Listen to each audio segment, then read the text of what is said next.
Hello friends, మేము ఇప్పుడు సప్తశృంగి దేవి టెంపుల్కి వెళ్తున్నాము. ఈరోజు మహానవమి. అయితే ఇక్కడ టికెట్స్ బుక్ చేసుకోవాలన్నమాట. రోప్వేకి ఇవి మెట్లు. టికెట్ ఇదిగోండి టికెట్. ఇక్కడ 100 రూపాయల విఐపి దర్శనం. ఇక్కడ చెప్పులు పెట్టించుకోవాలన్నమాట మనం. ఇక్కడ అన్నీ కూడా లోకల్ షాప్స్. ప్రసాదాలన్నీ సమర్పించవచ్చు. ఇదిగోండి పైన చూసారా చైర్లు. ఈ చైర్లన్నీ అమ్మవారికి సమర్పించడానికి.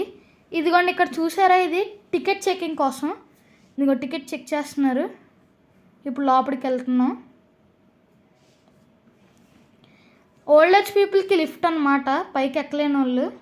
ఇదిగోండి ఈ మెట్లు ఎక్కేసి ట్రైన్లోకి ఎక్కాలి. ట్రైన్ మీద పైకి వెళ్ళిపోతున్నాం ఇప్పుడు. ఈ ట్రైన్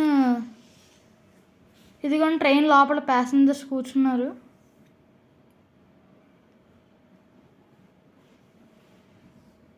ఇదంతా కూడా చాలా డిఫరెంట్గా ఉంది.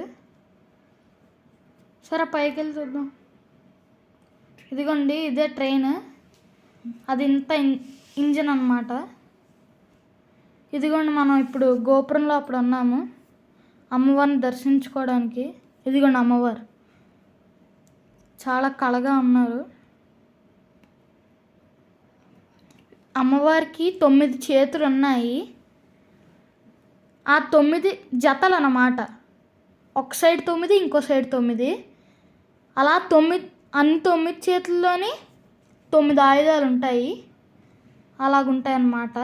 అయితే ఈవిడ 7 కొండల మధ్య ఉంటారన్నమాట. అయితే మనం ఇప్పుడు అందుకే ఈవిడ సప్తశృంగి దేవి అని అంటారు. ఇప్పుడు మనం రిటర్న్ వెళ్ళిపోతున్నాం గైస్. బాయ్.